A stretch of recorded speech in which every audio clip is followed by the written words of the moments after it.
If you are dreaming of starting a business in Thailand, great. Just make sure you don't step into one of the most common mistakes. I've been here 12 years and I've seen every mistake you can imagine. Here are 5 you really want to avoid. Let's dive straight in.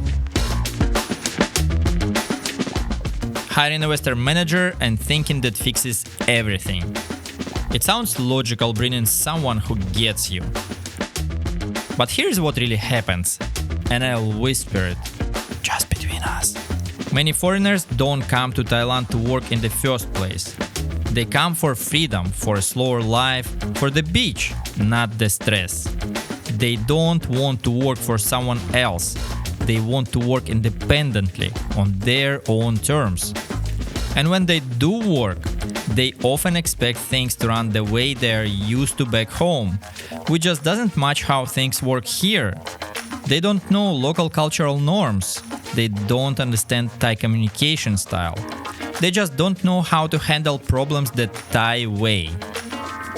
My opinion, a passionate bilingual Thai supervisor will go further than most Western managers ever can.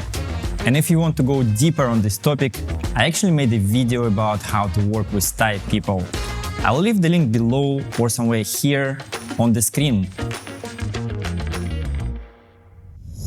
Betting your entire business on tourists.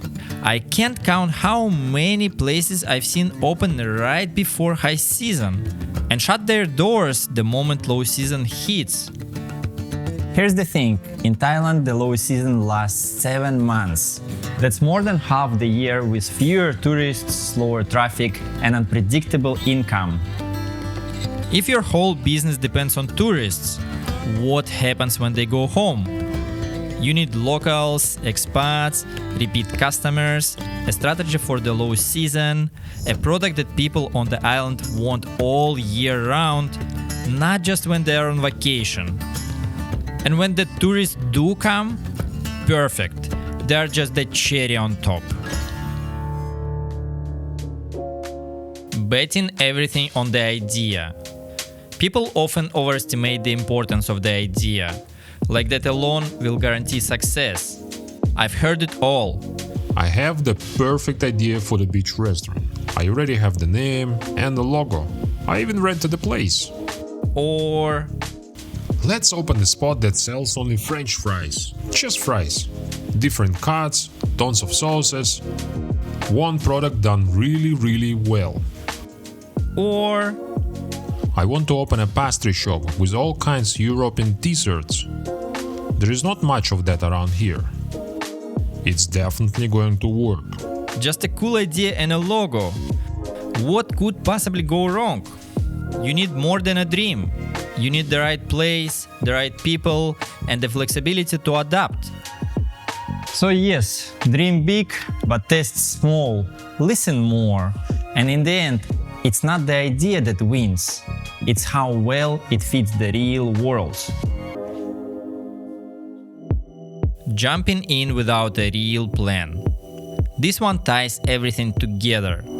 Numbers, decisions, and all the mistakes we've talked about. Relying on tourists, skipping permits, choosing a location based on vibes, hiring the wrong people. They usually start with the same root problem. No real plan, just excitement. People fall in love with the idea and forget about math. They guess costs, overestimate income, forget the low season, ignore hiring and training. They don't plan for a backup strategy, a budget, or even taxes. Taxes? What taxes? If you fail to plan, then you plan to fail. You don't need a 40-page business report, but you do need clarity. Who are you serving? What problem are you solving? How much cash do you need to survive 12 months, especially when the business goes cold? And you need to plan how you'll pivot if things don't go the way you expected. The more you plan now, the less you panic later. Because in Thailand, go with the flow is great for a beach day, not for building a business. If you've made it this far, I just want to say thank you and ask you something. Give me some honest feedback on this video. What parts feel strong to you? What doesn't quite land? Is there anything you'd like to hear more about? And don't hold back. I appreciate every comment. Alright, let's get into the most critical one. And this one hurts. Out! Mistake number 1: creating a business that revolves entirely around you. Let's say you come to Thailand with a great idea. You know how it should be done, you want it your way, and you treat your team like background support. But if your business is only about your tastes, your vision, your standards, you'll never build a real team. Your Thai staff won't feel part of it. They'll follow instructions, yes, but they won't be building anything with you.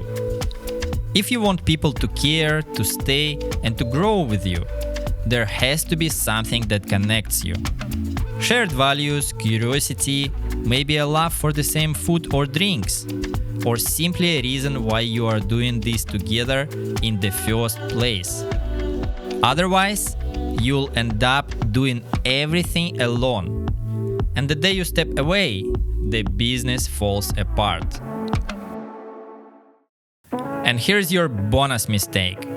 One that catches more people than you'd think: skipping permits and licenses. Thai people are kind, polite, they don't make an elephant out of a fly. But that doesn't mean you can cut corners. First, if you neglect this part, you lose face. People will see that you are trying to take advantage of their kindness.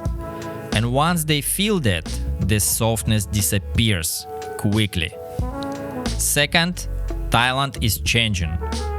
Rules are getting stricter, inspectors are more frequent. What was once flexible is now getting organized.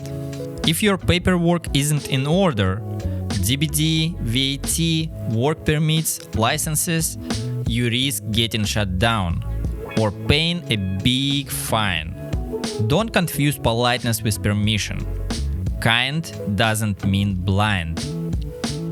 Starting a business in Thailand, that part's easy. But making it work, really work in the long haul, that's something else.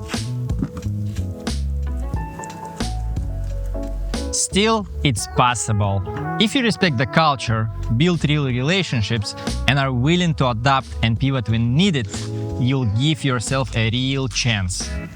I've made a lot of these mistakes, so you don't have to. Drop a comment. What else do you want to know about business in Thailand? And if this video saved you from even one bad decision, hit like. If it made you laugh or think, share it. And if you want more, you know what to do. Subscribe.